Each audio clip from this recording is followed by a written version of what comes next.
स्थानिक स्वराज्य संस्थांच्या निवडणुकांचा मार्ग मोकळा झालाय। त्यावरच सर्वच पक्षांनी मोर्चे बांधणीला सुरुवात केली आहे। त्यातच आता स्थानिक निवडणुका महायुती लढणार असल्याचं मुख्यमंत्री देवेंद्र फडणवीसांनी जाहीर केलंय। तरीही मुंबई महानगरपालिकेत सत्ता मिळवण्यासाठी कस लागणार आहे। या सर्व पार्श्वभूमीवर महायुतीचा फॉर्म्युला काय असू शकतो? मुख्यमंत्री देवेंद्र फडणवीसांची काय रणनीती असू शकते? मुख्यमंत्री फडणवीसांनी कोणते संकेत दिलेत? पाहूयात याचा खास रिपोर्ट। नमस्कार, मी प्राची शिरकर, आपण पाहत आहात प्रहार न्यूज लाईन।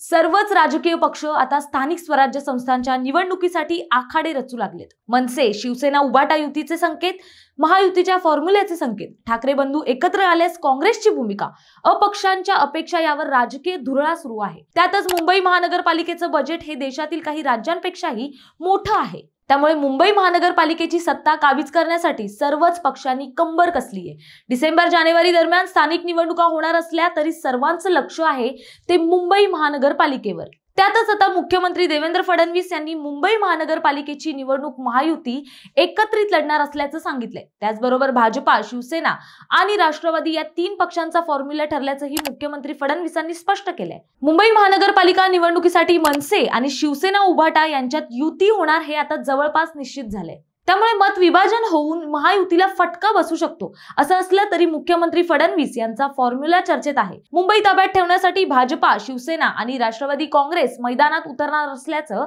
फडणवीसांच्या वक्तव्यामुळे स्पष्ट होतंय। महायुतीचा फॉर्म्युला हा त्या पक्षाच्या मुंबईत किती जागा निवडून आणण्याची ताकद आहे त्यावर अवलंबून असेल। 2012 ते 2017 मध्ये झालेल्या महानगरपालिका निवडणुकीत भाजपाने अनुक्रमे 31 आणि 82 जागांवर यश मिळवलंय, तर 2024च्या विधानसभा निवडणुकीत 15 आमदार निवडून आणले आहेत। शिवसेना फुटली नसतानाही भाजपाने 82 जागांवर यश मिळवलं होतं। ही त्यातील उल्लेखनीय आणि जमेची बाजू आहे। त्यावेळी शिवसेनेला 84 जागा मिळाल्या होत्या। या आकडेवारीची तुलना केल्यास भाजपासारखी कामगिरी करणं शिंदेच्या शिवसेना आणि अजित पवारांच्या राष्ट्रवादीला जमलेली नाही। त्यामुळे मनपा निवडणुकीच्या जागा वाटपात भाजपाचा वर्चस्व असेल यात शंका नाही। स्थानिक स्वराज्य संस्थांच्या निवडणुका या 3 टप्प्यात होणार असल्याचं मुख्यमंत्री फडणवीसांनी सांगितलंय।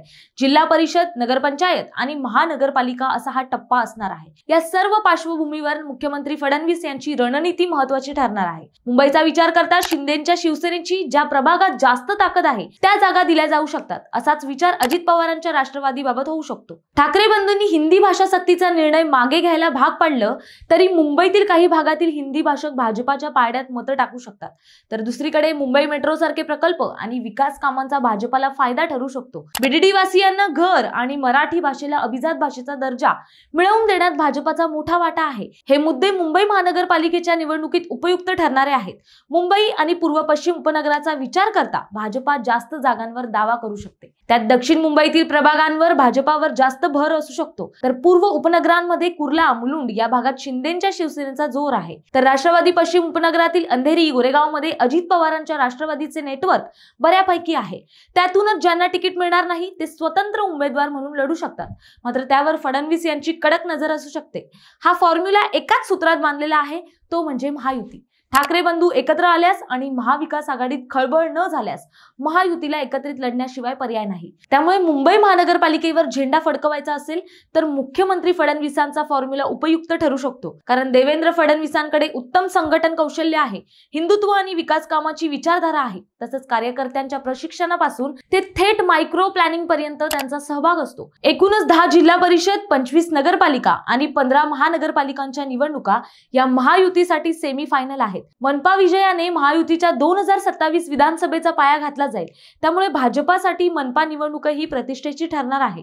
मनपा निवडणुकीच्या युद्धात जिंकणारा पक्ष हा महाराष्ट्राच्या 2027च्या विधानसभा निवडणुकीतल्या सिंहासनाचा दावेदार ठरणार आहे आणि मुख्यमंत्री फडणवीस यांनी त्यांची पूर्ण तयारी केली आहे, हे त्यांच्या रणनीतीवरून स्पष्ट होतंय। तुम्हाला काय वाटतं हे खाली कमेंट्स मध्ये नक्की कळवा आणि अशाच नवनवीन व्हिडिओ पाहण्यासाठी प्रहार न्यूज लाईन चॅनलला लाईक, शेअर आणि सबस्क्राईब करायला विसरू नका।